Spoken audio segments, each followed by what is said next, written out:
The person who talks the most in any room almost never holds the most power in it.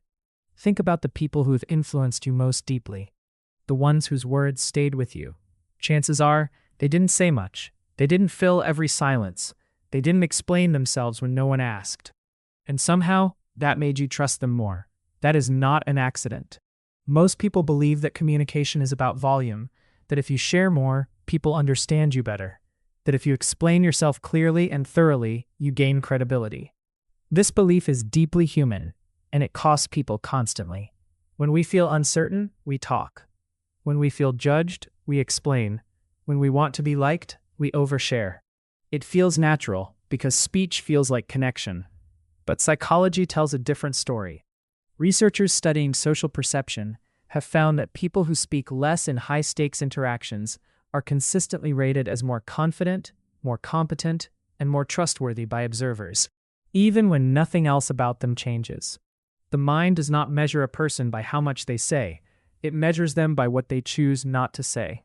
This pattern shows up everywhere, in negotiations, in first impressions, in relationships where one person always seems slightly out of reach. And understanding it doesn't just explain other people. It explains moments in your own life where you felt strangely drawn to someone who never seemed to try too hard. Mechanism 1. The scarcity effect applied to words.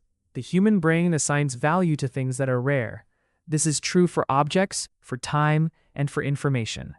When someone speaks rarely and deliberately, the brain registers their words as more significant. There is a neurological reason for this. Dopamine is released in anticipation of reward, and rare signals generate more anticipation than constant ones. A person who speaks constantly trains the people around them to filter them out. A person who speaks selectively trains those same people to lean in. Mechanism 2. Silence as a projection screen. When someone says very little, the human mind does not experience emptiness. It fills the space. Silence invites the observer to project their own interpretations onto the quiet person. Intelligence, mystery, depth, calm authority. The person who speaks less gives others very little to contradict. They become, in a psychological sense, what the observer needs them to be. This is not deception. It is simply how human perception works. We construct meaning from incomplete information, and silence is the most incomplete information of all. Mechanism 3.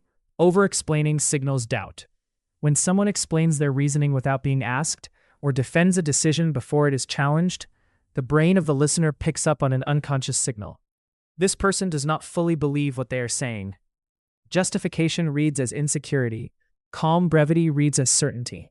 Studies in behavioral psychology show that confidence is perceived not through the content of what is said, but through the absence of unnecessary qualification.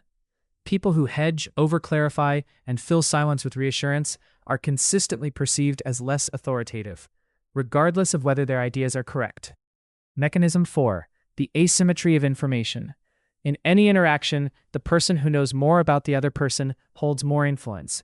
Every time you speak, you reveal information, your fears, your priorities, your need for approval. The person who listens more, questions more, and discloses less accumulates a natural advantage in understanding. Not because they are calculating, but because attention is its own form of intelligence. Scenario 1. The negotiation. Two candidates are being considered for a promotion. In the meeting, one candidate fills every pause, listing accomplishments, explaining past decisions, preemptively addressing concerns no one has raised.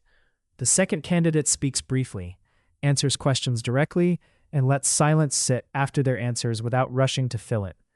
When the meeting ends, decision-makers describe the second candidate as more assured, more prepared, more leadership-ready. The content of what each person said was roughly equal. The delivery told a different story. Scenario 2. The relationship dynamic. In a new relationship, one person shares everything quickly, their anxieties, their history, their need for reassurance. The other person listens more than they speak, shares thoughtfully, and never seems to need validation. The first person finds themselves increasingly focused on the second, thinking about them more, wondering what they are thinking. This is not game playing. It is the natural psychology of attention. We pursue what we cannot fully read. Scenario 3. The social setting. At a gathering, one person speaks loudly and constantly, working hard to be entertaining. Another person speaks rarely, but precisely. A calm observation here, a quiet question there. By the end of the evening, people remember what the quieter person said. Their words carried weight not because of what was said, but because the space around them signaled that what they said had been considered. When you feel drawn to someone primarily because of their silence or unavailability, pause. Ask whether you are responding to who they actually are or to the version of them your mind has constructed in the absence of information. For your own behavior, awareness here is not about performing mystery. Forced silence is transparent and often uncomfortable. The real insight is about emotional regulation, learning to resist the urge to fill silence out of anxiety, to overexplain out of insecurity, or to seek approval through volume.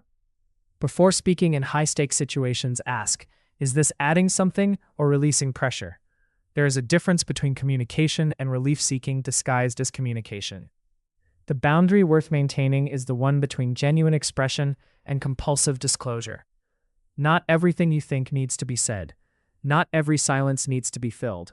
Not every judgment requires a defense. There is a particular kind of power that does not announce itself. It does not argue, it does not justify, it does not rush to be understood. It simply holds its ground in silence and allows others to draw their own conclusions. Most people spend their lives trying to be heard. Fewer spend time learning to be still.